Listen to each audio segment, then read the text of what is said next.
Bismillahirrahmanirrahim. Assalamualaikum warahmatullahi wabarakatuh. Apa kabar Bapak Ibu semua? Alhamdulillahi Rabbil Alamin. Allahumma salli ala Sayyidina Muhammad wa ala ali Sayyidina Muhammad. Semoga kita semua mendapatkan syafaat Nabi Muhammad sallallahu alaihi wasallam. Amin ya rabbal alamin. Sudah lama saya ke Mekah, habis ke Mekah ke Madinah. Sudah lama saya ceramah, baru ini diwajibkan terjemah.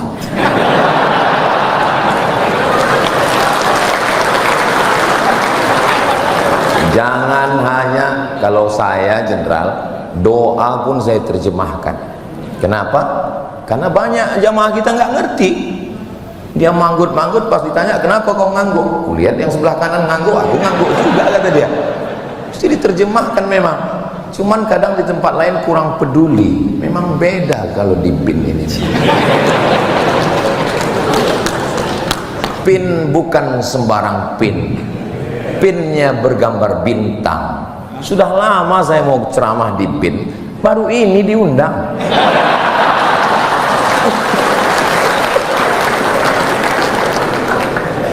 Sampai mana tadi ceramah? Nabi Adam berdosa, minta ampun sama Allah. Rabbana zalamna, ya Tuhan kami sudah menganiaya diri kami.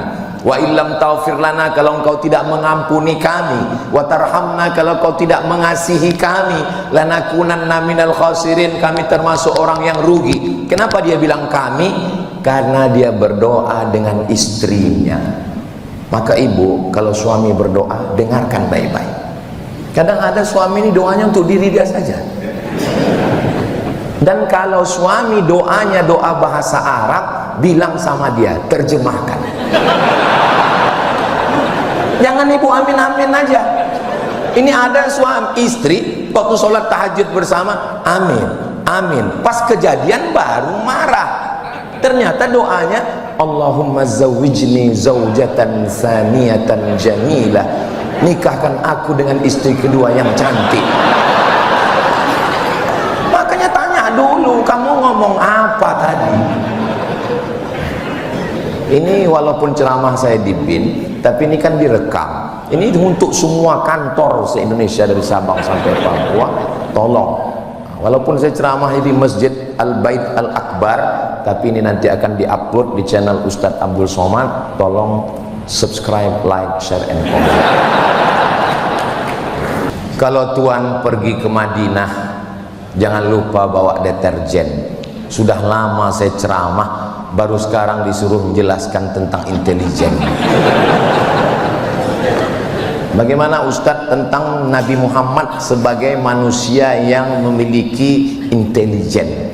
Jadi pada hari Kamis siang setelah zuhur, Nabi datang ke rumah Abu Bakar Siddiq. Wahai Abu Bakar Siddiq, ya, nanti malam kita hijrah. Kenapa begitu ya Rasulullah? Karena tadi ada rapat di Darun Nadwah, semua kepala suku sudah bersepakat nanti malam jam 2 malam mereka akan datang ke rumah saya dan akan mencincang kepala saya. Maka nanti malam sebelum bangun tahajud kita akan pergi naik ke Jabal Sur. Pertanyaannya, dari mana Nabi tahu bahwa pagi Kamis tadi ada rapat? Jangan kemana-mana, kita lanjutkan setelah yang satu.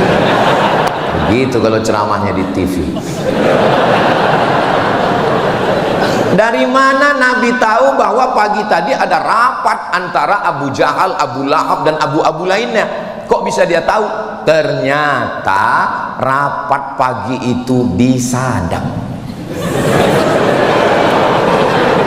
Pentingnya sadap menyadap. Sehingga datang laporan itu ke Nabi, dan sadapnya nggak pakai kabel, wireless. Menyampaikan berita ke Nabi, wahai Muhammad SAW, nanti malam kamu akan hijrah karena mereka akan bersepakat mengirim anak-anak muda ke tempat tidurmu, mereka akan mencincangmu. Apa alat yang dipakai? Jibril alaihissalam. Lalu Nabi pun malam itu dia keluar rumah. Anak-anak muda 12 dengan pedang yang panjang, dengan tangan yang kekar, sudah siap mencincang Nabi. Beriku dengan saat mereka akan masuk ke dalam rumah, Nabi pun keluar. Itulah maka kita baca ayat itu malam Jumat. Apa ayatnya? Waja'alna min baini aydihim sadda wa min khalfihim sadda fa aghshaynahum fahum la yubsirun. Sari tilawahnya.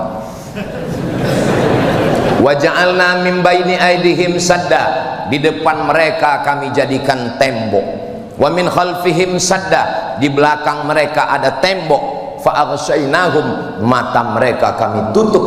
Fahum la yubsirun, mereka tidak bisa melihat apa-apa. Maka pada saat itu Nabi pun keluar, mereka terpukau tidak melihat apa-apa. Tolong ayat ini jangan dipakai waktu ada razia lalu lintas.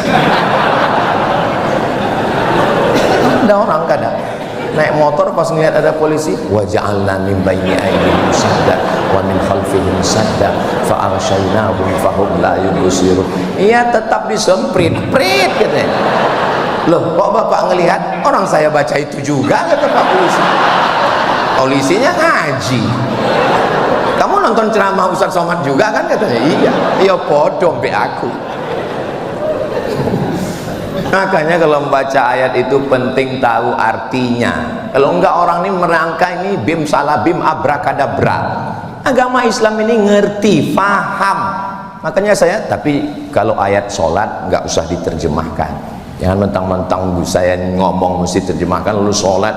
Inna sholati, my praying, wa mahyaya, my life, wa mamati, my die, lillahi ta'ala, for you, oh my God. Ya tetap biasa aja, cukup dengan faham saja.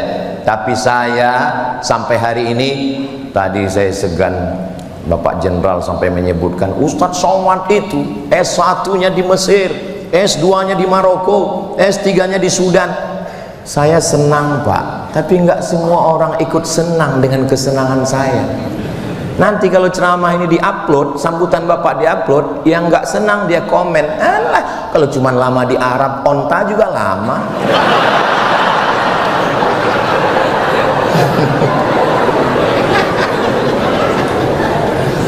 Nah, jadi Nabi Muhammad SAW kemudian naik ke atas Jabal Thur, dan dia di sana selama 3 malam. Tadi hari Kamis, malam Jumat, malam Sabtu, malam Ahad, 3 malam. Ngapain dia 3 malam di atas? Dia berstrategi, nunggu. Karena ini hiruk pikuk. Dari mana dia tahu bagaimana perkembangan informasi yang ada di kota Makkah waktu itu? Ada yang mengejar, ada yang membunuh, ada yang mencari, ada yang memeriksa, ada yang interogasi, macam-macam.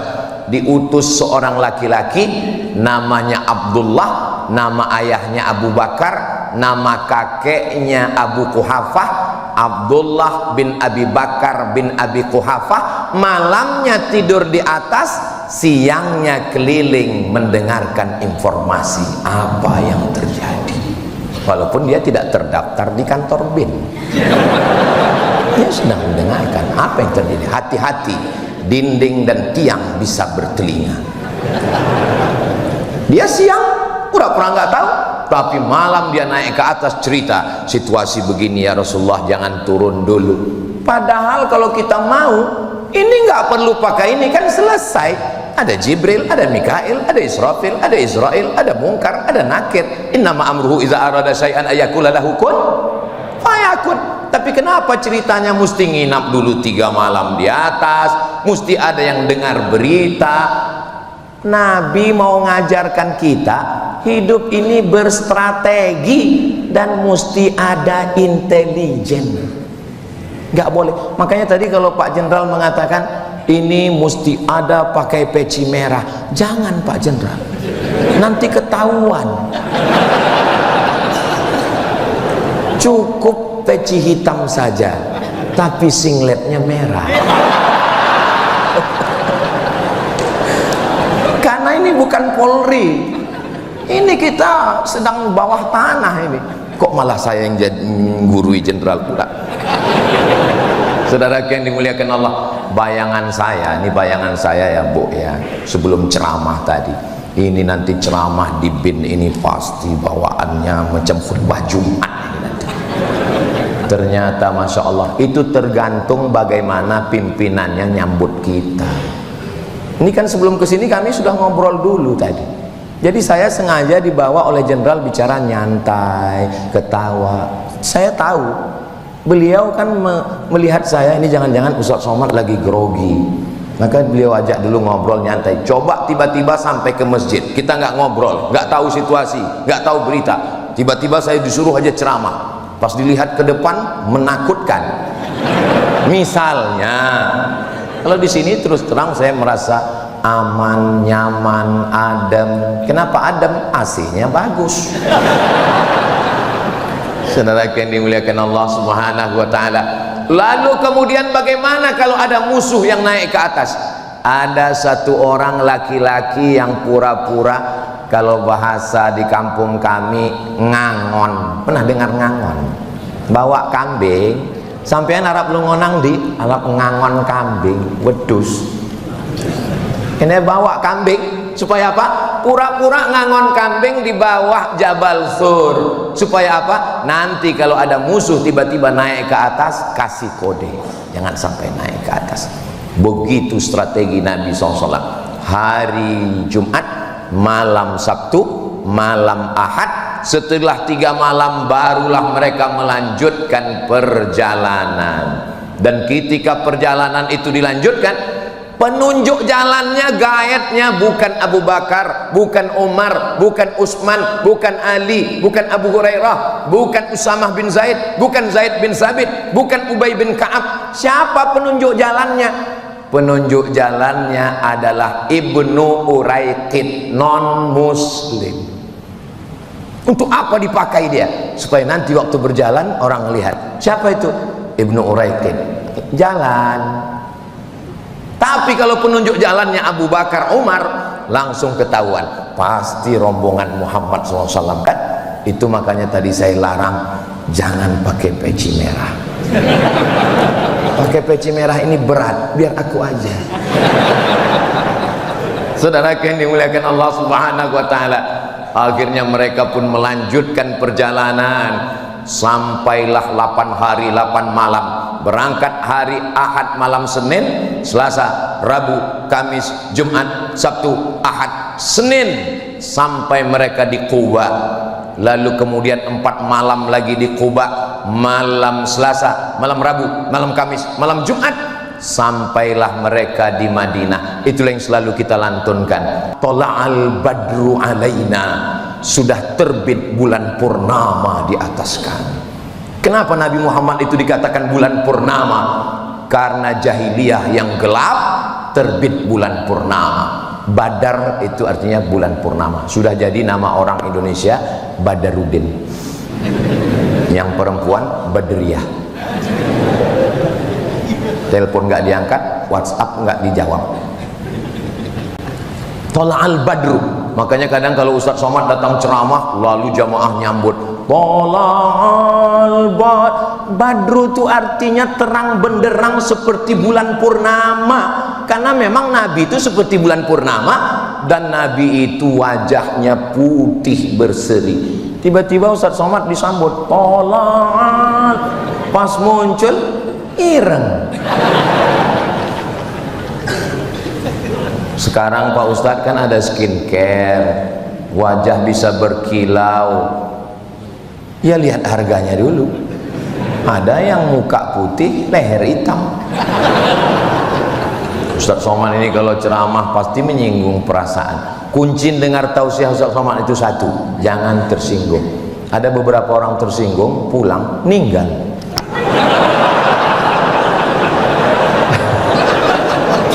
Bukan kan, memang udah ajalnya sampai. Mudah-mudahan kita semua sehat walafiat. Takut juga. Lalu kemudian Nabi Muhammad sampai. Kenapa Nabi sampai itu disambut tola'al badru alaina? Karena sebelum Nabi sampai ke sana, Nabi sudah kirim sahabatnya dulu. Siapa namanya? Mus'ab ibnu Umair, Sa'ad bin Zararah. Mereka ke Madinah dulu, nyari pengikut dulu, yang baiat Aqabah selama 2 kali musim haji. Mereka datang, bawa jamaah, pulang lagi, mempersiapkan semua, barulah Nabi datang ke kota Al-Madinah Al-Munawwarah. Jadi jangan bayangkan Nabi itu bismillahi tawakkaltu 'alallah la haula wala quwata. Enggak begitu, guys. Dia perlu penuh dengan intelijensia, kecerdasan untuk menjaga, membaca, bagaimana mengumpulkan informasi yang ada di Madinah, menganalisa informasi dan menyampaikan informasi ini ke Nabi. Yang mau ditangkap ini ada 2. Yang pertama peluang, dan kedua ancaman. Kalau ada peluangnya, ada ancamannya. Kok saya lagi seperti membeli pembekalan sekarang ini? Ada nggak peluang di Madinah? Hijrah ini bukan Madinah ini ujuk-ujuk tiba-tiba Madinah, tidak begitu. Hijrah yang pertama kemana? Hijrah yang pertama dari Makkah turun ke bawah, namanya Yaman. Dari Yaman nyebrang Laut Merah, namanya Djibouti. Dari Djibouti naik ke atas, namanya Habasyah. Bahasa kitanya Ethiopia. Ada lagunya juga, Ethiopia, Iwan Fals yang dulu kelaparan. Saya karena di masjid segan, kalau di tanah lapang kita nyanyikan 3 album. Nabi sudah mengirim utusan untuk hijrah ke Ethiopia. Tapi laporan, siapa yang membawa ke Ethiopia? Namanya Ja'far bin Abi Thalib, saudara kandung Abi Thalib, sepupu Nabi, yang hubungan dekat, nggak mungkin mengkhianati Nabi. Tapi ketika Ja'far pulang ditanya, Ja'far, gimana keadaan di Ethiopia? Ya Rasulullah, di sana aman, karena rajanya pro kita, namanya Najasyi. Tapi kalau Nabi ke sana, Nabi nggak akan mungkin punya kekuasaan, karena ada raja. Nggak boleh ada 2 matahari kembar. Peluang, ancaman nggak ada, tapi peluang nggak ada. Kalau begitu hijrah ke sana nggak usah. Hijrah yang kedua, Nabi pergi ke Taif. Nabi pergi ke Taif nggak pakai sendal, nggak naik keledai, nggak bawa teman, sendirian. Supaya apa? Supaya musuh-musuh yang ngintip nyangka dia mau kemana, nggak jauh-jauh kemana-mana. Makanya Bapak kalau ada rencana macam-macam jangan bawa koper, pura-pura kayak jalan biasa aja. Tiba-tiba, mudah-mudahan suami-suami kita dijaga dari pelakor, amin. Kok bisa belok ke situ ya? Sampai ke Taif. Taif itu 100 km dari kota Makkah, pegunungan cantik, adem ayem, indah. Lalu kemudian sampai di Taif, Nabi tidak disambut dengan tola'al badru alaina, dilempar pakai batu, dilempar pakai kayu, dilempar pakai tulang onta, salah satunya mengena ke telapak kakinya, berdarah. Apa kata malaikat Jibril? Kalau sampai darah di telapak kakimu itu menetes ke tanah, maka akan aku ratakan mereka semua mati. Nabi mengusap telapak kakinya supaya darahnya nggak netes ke tanah. Seandainya saya yang dapat tawaran itu, wahai Abdul Somad, seandainya darah kakimu menetes ke tanah, kumatikan semua haters-hatersmu dan buzzer-buzzer yang mengejekmu. Tanpa tunggu pikir panjang, saya usapkan ke tanah langsung.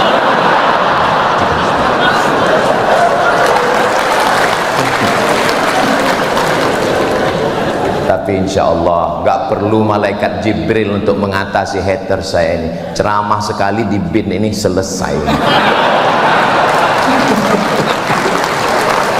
Saudaraku yang dimuliakan Allah Subhanahu. Makanya tadi waktu keluar dari kantor kan ada logo bin besar, bintang kan.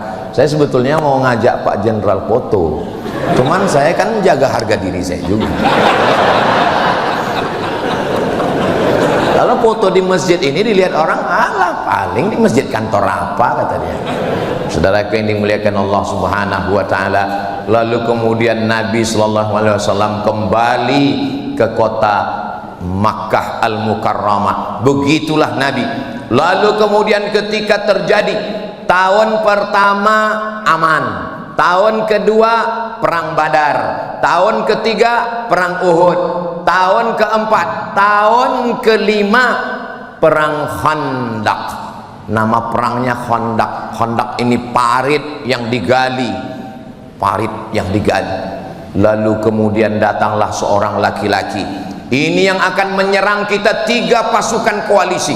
Yang pertama orang Yahudi, yang kedua orang musyrik dari Makkah, yang ketiga orang munafik yang berada di dalam pasukan kita. Siapa mereka? Menggunting dalam lipatan, menjegal kawan seiring, menikam dari belakang.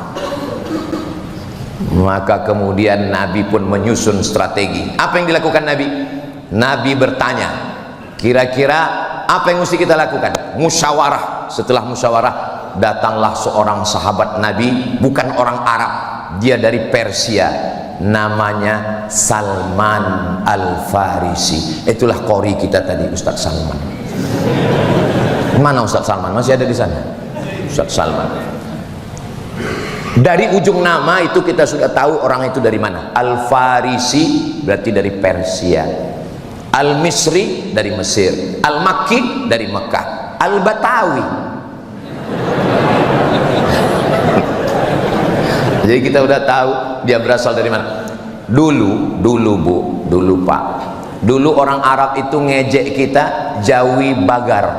Jawi artinya orang Jawa. Jawi itu bukan cuma orang Jawa, orang Sumatera, orang Kalimantan, orang Sulawesi, semua Nusantara ini dulu disebut Jawi. Dan mereka ngejek Jawi Bagar. Bagar itu bakor. Bakor Pak Ustaz, kan ada dalam surat Al-Quran, Al-Baqarah, sapi. Asal ngelihat orang kita Jawi Bagar. Kenapa dia ejek kita Jawi Bagar? Karena nggak lancar ngomong Arab. Asal ketemu Jawi Bagar. Bagaimana Allah mau mengangkat derajat orang kita di Makkah? Lahir seorang laki-laki, hafal Quran, hafal hadis, nulis tafsir. Judul tafsirnya Marah Labid fi Kashfi Ma'anil Quranil Majid. Namanya Syekh Nawawi Al-Bantani. Orang mana tuh?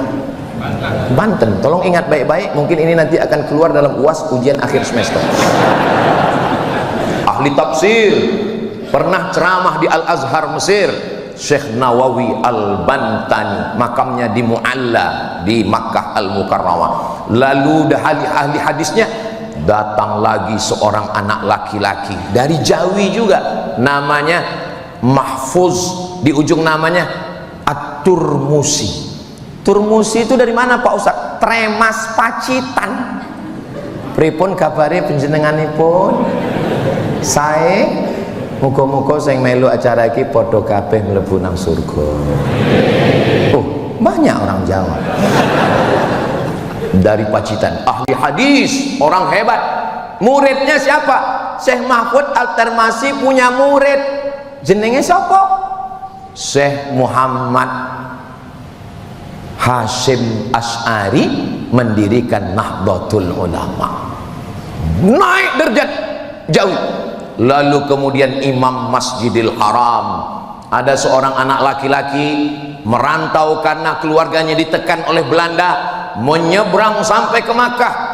Rupanya bak kata pepatah orang Melayu, kalau ada tuah di badan, pasir digenggam menjadi intan. Suatu ketika dia sudah hafal Quran, dia hafal hadis, menikah dengan anak orang kaya. Nama bapaknya Syekh Soleh Al-Kurdi. Al-Kurdi berarti orang, ya orang Kurdi. Oh, Al-Kurdi. Kurdi sampai sekarang suku yang nggak punya negara. Kurdi ada. Salahuddin Al-Ayyubi orang Kurdi. Syekh Muhammad Said Ramadan Al-Buti orang Kurdi. Kurdi ada di Turki, ada di Suriah, ada di Mesir. Syekh Amin Al-Kurdi nggak punya negara. Lalu kemudian mertuanya Syekh Soleh Al-Kurdi ini membawa anak muda ini sholat di istana raja. Rajanya langsung jadi imam. pas baca ayat salah baca, dia ditakdirkan Allah salah, lalu kemudian diluruskan oleh anak muda ini di belakang. Setelah diluruskan bacaannya, selesai sholat dia nanya, jenenge sampean sopo? Itu terjemah Jawanya. Kalau bahasa kampung kami, what is your name? Nama saya adalah Ahmad Khotib Al-Minkabawi. Minkabawi, Minangkabau. Syekh Ahmad Khotib Al-Minkabawi, orang Nusantara yang jadi imam di Masjidil Haram, meninggal tahun 1915-1916. Maka bangkitlah marwah harkat martabat orang Nusantara di Makkah Al-Mukarramah. Lalu Syekh Ahmad Khotib Al-Minkabawi, Syekh Nawawi Al-Bantani, Syekh Mahfud At-Turmusi mengirim murid-muridnya. Satu muridnya pulang ke Jombang mendirikan Nahdlatul Ulama, satu muridnya pulang ke Yogyakarta, itulah dia Kiai Haji Ahmad Dahlan. Satu muridnya pulang ke Sumatera Barat, itulah dia Syekh Sulaiman Ar-Rasuli mendirikan Perti, Persatuan Tarbiyah Islamiyah. Satu lagi muridnya pulang ke Medan Sumatera Utara, namanya Syekh Hasan Maksum, mendirikan namanya Al-Jam'iyatul Wasliyah. Muhammadiyah 1912, NU 1926, Perti 1928, Al-Wasliyah 1930. Makanya suatu ketika waktu saya sedang hadir acara ijtima' tabligh 20.000 orang, tiba-tiba datang seorang bertanya ke saya, Ustadz, ya sebetulnya aliran Ustadz apa? Kenapa Bapak nanya begitu?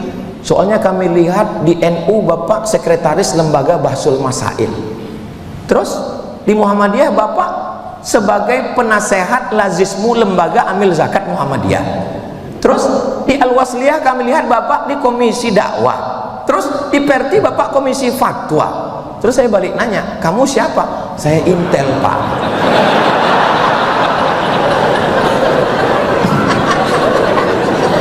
Lalu saya jelaskan bahwa Muhammadiyah, NU, Perti, Al-Wasliyah ini adalah organisasi keagamaan yang disusun oleh ulama Nusantara untuk ngelawan Belanda. Jadi kalau ada orang ormasnya banyak, itu namanya mazhab ukhuwah, bersaudara, selama masih la ilaha illallah Muhammadur Rasulullah. Alhamdulillah sampai hari ini hubungan kami masih tetap akrab. Jadi nggak masa tersinggung dengan ceramah Ustadz. Orang saya nggak dan nyebut nama nggak boleh disebut, menjaga kode etik jurnalistik. Nah, jadi kalau dipahami seperti itu, dulu kan kelahi ini antar mazhab ini Pak Ustadz, yang Muhammadiyah subuhnya nggak pakai kunut, yang NU pakai kunut, lalu berantem anak mudanya sampai belaga dalil. Alhamdulillah Ustadz, sekarang sudah nggak berantem lagi. Kenapa? Karena sama-sama nggak sholat subuh. Saudara yang dimuliakan Allah Subhanahu wa ta'ala, kembali ke maulid Nabi Muhammad sallallahu alaihi wasallam, menceritakan Nabi Muhammad dalam 60 menit. Nabi itu kan umurnya 63, diceritakan dalam 60 menit. Bahasa Arabnya mustahil, nggak bisa. Saya hanya menyampaikan sekelumit 0, sekian persen. Terus kalau kami mau tahu lengkapnya Nabi Muhammad itu gimana Pak Ustadz? Kitab yang paling rendah namanya Ar-Rahiq Al-Maktum, ditulis oleh orang India. Pemenang lomba nulis cerita tentang Nabi Muhammad diikuti lebih dari 50 negara. Pemenang juara satunya bukan Mesir, Al-Azhar. Pemenang juara satunya India. Ini sekarang anak kita kalau ditanya apa yang kau tahu tentang India?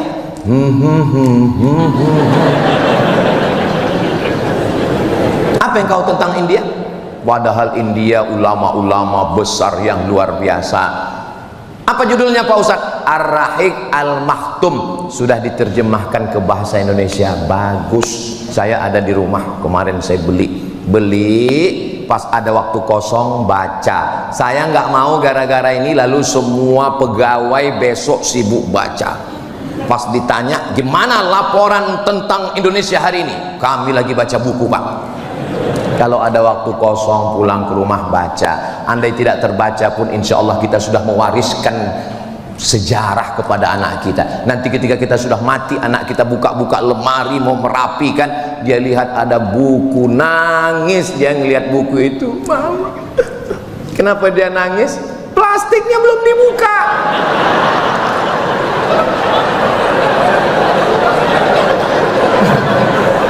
Dia tahu ayah ibunya sibuk untuk mencari nafkah untuk dia.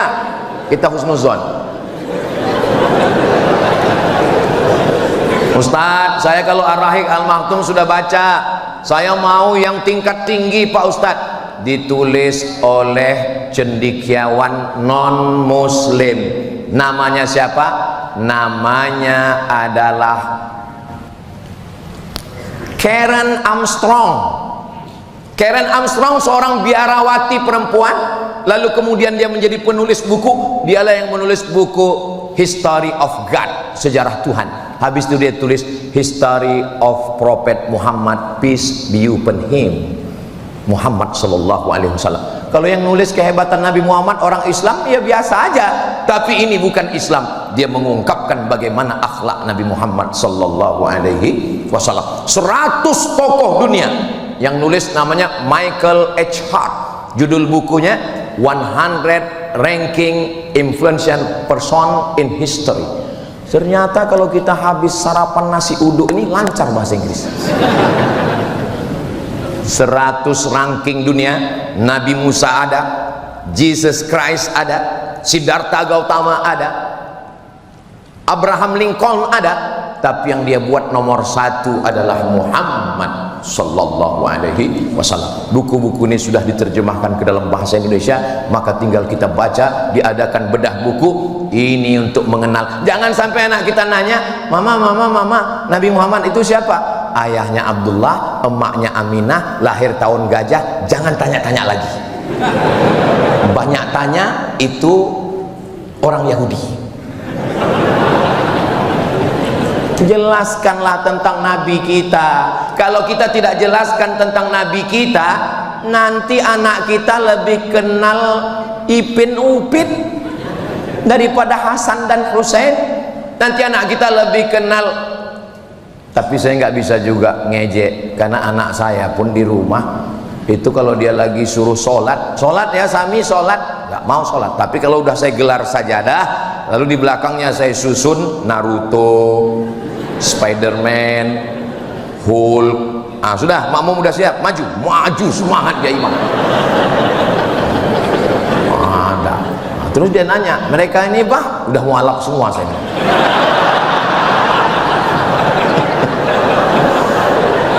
Ya kita dengan bahasa anak-anak.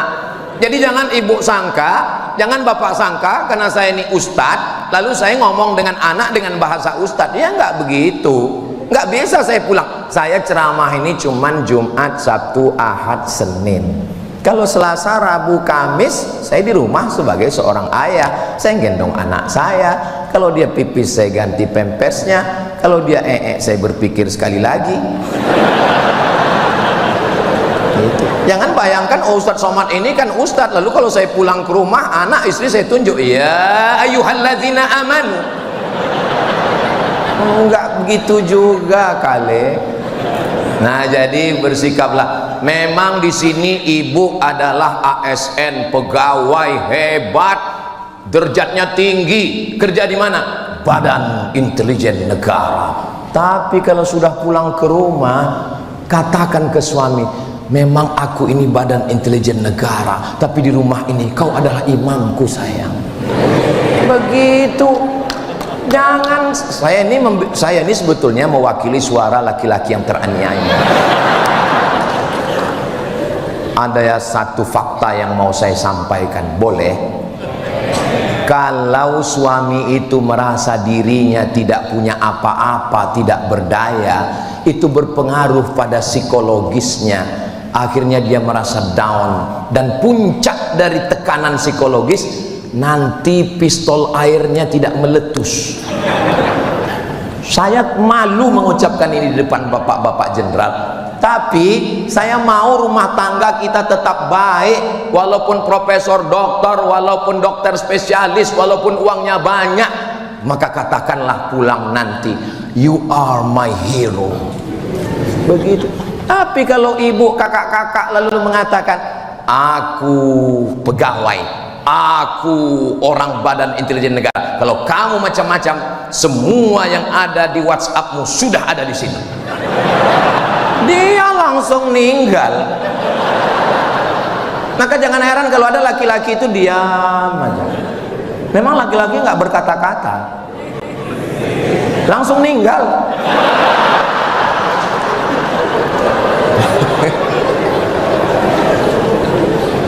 Sayang, ini slip gaji, ini tabungan, semua milik. Jangankan uang ini, jangankan SKASN PNS ini, nyawa aku berikan padamu. Satu-satunya kesalahanku dalam hidup cuma satu. Apa itu, Dek? Mencintai. Begitu. Ini kayaknya Ustaz Somad udah banyak dapat bisikan ini. Saya termasuk Ustadz yang nggak bisa dibisik-bisiki, karena yang membisik itu adalah alladzi waswisu fi sudurin nas minal jinnati. Makanya kalau ada teman yang suka bisik-bisik, itu berarti kalau yang berbisik ke telinga kita jin, itu bisa kita usir dengan ayat kursi. Tapi kalau yang berbisik ini nas, kursinya sekalian. Kalau yang berbisik ke telinga kita ini jin, kita bacakan Yasin wal Qur'anil Hakim. Tapi kalau manusia kita bacakan, dia tiap malam Yasinan. Saudara yang dimuliakan Allah Subhanahu wa taala, Nabi Muhammad sallallahu alaihi wasallam penuh dengan perhitungan, penuh dengan kecerdasan. Ketika perang Uhud, perang Badar, perang yang paling menggentarkan. Kenapa? Karena pasukan Nabi cuma 300 sekian, sedangkan pasukan musuh ribuan. Apa yang dilakukan Nabi? Yang dilakukan pertama bersama sahabat adalah memasang kemah di tempat oase. Nggak bisa gali sumur. Di mana persediaan air? Oase. Di situ ada oase, tempat air, berkemah di situ. Berkemah di tempat oase berarti sudah menang 1-0, karena persediaan air sudah kita kuasai. Kalau mereka mau mengambil air, bayar. Sekarang, kalau dulu tidak bisa ngambil air karena air sudah kami kuasai. 2, besok pagi habis sholat subuh Nabi menyusun pasukan. Di mana Nabi menyusun pasukan? Di tempat terbit matahari. Ini matahari terbit dari sini, Nabi susun pasukan. Orang musuh terlambat, lalu mereka nyusun barisan di depan. 2-0 mereka kalah. Kenapa? Karena kalau melawan matahari, matanya silau, kacamata hitam belum ada. 2-0. 3-0. Nabi tahu berapa jumlah mereka. Dari mana Nabi bisa tahu jumlah mereka? Kata Nabi, malam-malam amati kalau ada mereka yang nyuri air. Tengah malam ada satu orang nyuri air, tangkap. Pas ditanya, berapa pasukan kamu? Saya nggak bisa jawab. Kenapa kamu nggak bisa jawab? Saya tukang masak.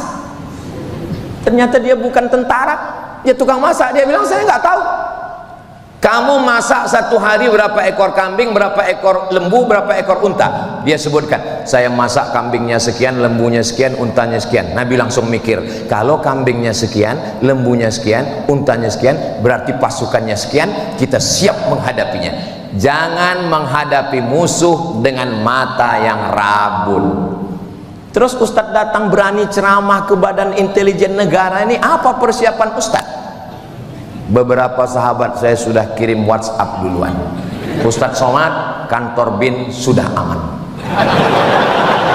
Siapa mereka Pak Ustadz? Mereka adalah sahabat-sahabat saya yang waktu saya keliling se-Indonesia. Waktu dulu mereka menjadi dandim, mereka menjadi kapolres. Ternyata mereka sekarang sudah bekerja di sini, walaupun mereka tidak pakai peci merah.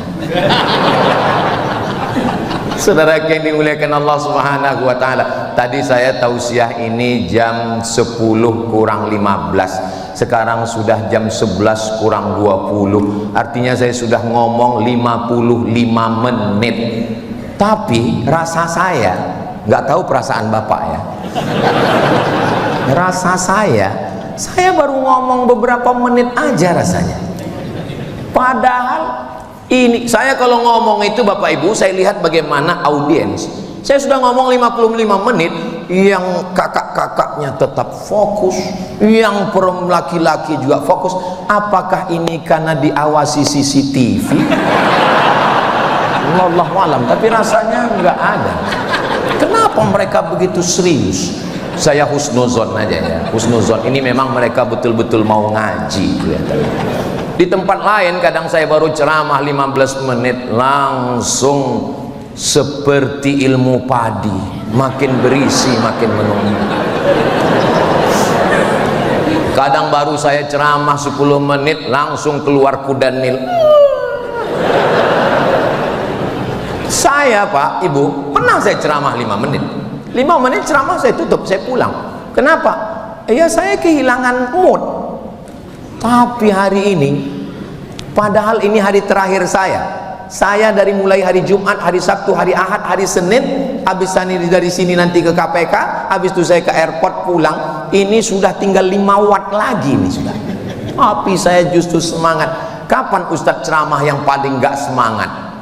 Waktu ada satu daerah saya ceramah pas menjelang kultum buka puasa. Itu memang hilang semua. Kita udah berapi-api, mereka semuanya ngelihat kita macam ayam goreng gitu. Walau polisi, walau tentara, walau jaksa, walau hakim, tapi dia tetaplah tubuhnya terdiri dari darah, dari daging, dari kuku, dari bulu, jantungnya tetap berdegup dan berdetak. Dia tetap manusia, punya rasa takut, rasa cemas, rasa khawatir. Apa yang membuat kita kuat? Yang membuat kita kuat tidak lain adalah zikir kepada Allah, la ilaha illallah Muhammadur Rasulullah. Berangkat dari rumah, aku sebagai seorang abdi negara, tugasku adalah mengumpulkan informasi, menganalisa, memberikan kepada kepala negara untuk 2, peluang dan ancaman terhadap negara. Yang kulakukan ini adalah amal ibadah. Bismillahirrahmanirrahim, la haula wala quwata. Bapak yang bekerja lembur, nanti ditelepon sama istri, di mana sayang? Ibadah.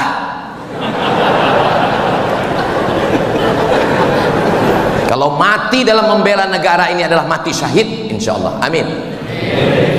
Mama, ya. Kata Ustadz Somad, kalau mati membela negara ini mati syahid. Mudah-mudahan papa mati syahid. Saudara yang dimuliakan Allah Subhanahu wa taala, di balik laki-laki yang gagah perkasa ada perempuan yang luar biasa. Perempuan itulah yang menenangkan hati dan jiwa Bapak. Aku sedang berjuang, aku sedang bertarung, ancamannya adalah nyawa. Maka wahai kakak-kakak, wahai istri-istri yang ada di rumah, ikhlaskanlah suamimu ini untuk mengabdi menjaga negara. Insya Allah Allah menjaga Indonesia baldatun thayyibatun wa rabbun ghafur, insya Allah. Amin ya rabbal alamin. Lebih kurang 1 jam. Saya biasanya ngisi pengajian itu sesuai besarnya botol minuman. Ini sebetulnya kalau standar ini 300 ml ini, setengah jam. Tapi karena saya merasa nyaman ceramah ini, maka insya Allah karena hati yang menerima ini semuanya hati orang yang baik-baik, insya Allah. Di mana letak jantung yang mengalirkan darah ke otak, ke mata, ke kepala, ke tangan, ke kaki? Nih, berdegup dan berdetak. Biasanya kalau mikrofonnya mahal itu bisa kedengaran detaknya. Itu jantung yang normal. Tapi ada jantung yang nggak normal. Biasanya jantung nggak normal itu disebabkan oleh 3. Yang pertama jatuh cinta, yang kedua jatuh tempo, yang ketiga Pak Ustadz ceramah di BIN. Saudara yang dimuliakan Allah Subhanahu wa taala, ala bizikrillahi tatmainnul qulub. Dengan banyak berzikir mengingat Allah, hati menjadi tenang. Pejamkan mata, tarik nafas panjang, hembuskan, amati nafas, kosongkan pikiran, kosongkan. Datang wajah istri, nggak jadi fokus. Hilangkan semua masalah, fokus, kosongkan. Bagaimana ketika sedang kosong itu tiba-tiba datang malaikat maut, mati kita. Ditanya sama malaikat, marabbuka, kosong. Jangan pernah kosong. Saya nggak pernah kosong. La ilaha illallah, la ilaha illallah, la ilaha illallah.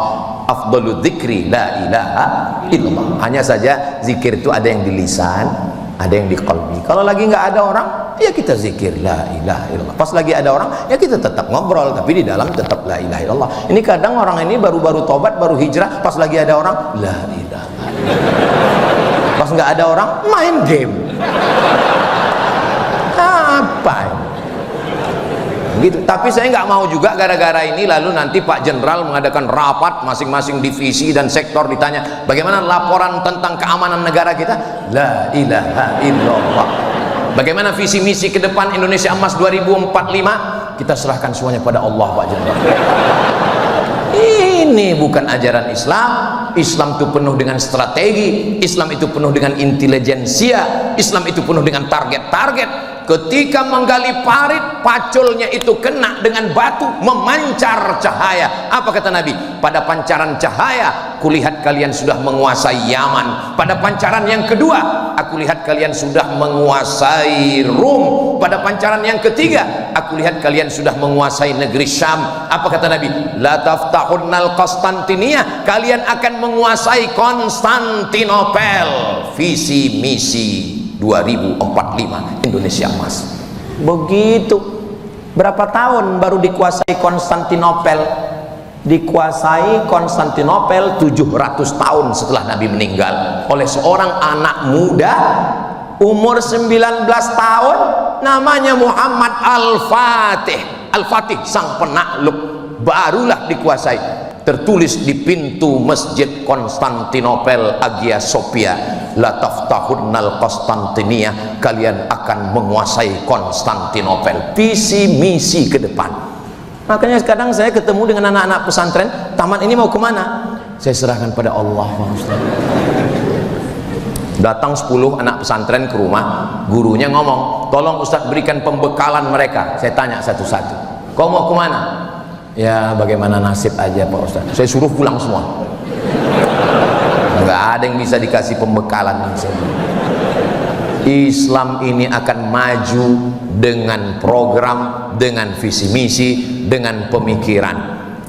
Itulah yang dapat saya sampaikan pada kesempatan yang baik dan mulia ini. Saya tutup sebelum doa dengan pantun penutup. Menangkap puyuh di Bukit Selasih. Thank you dan terima kasih.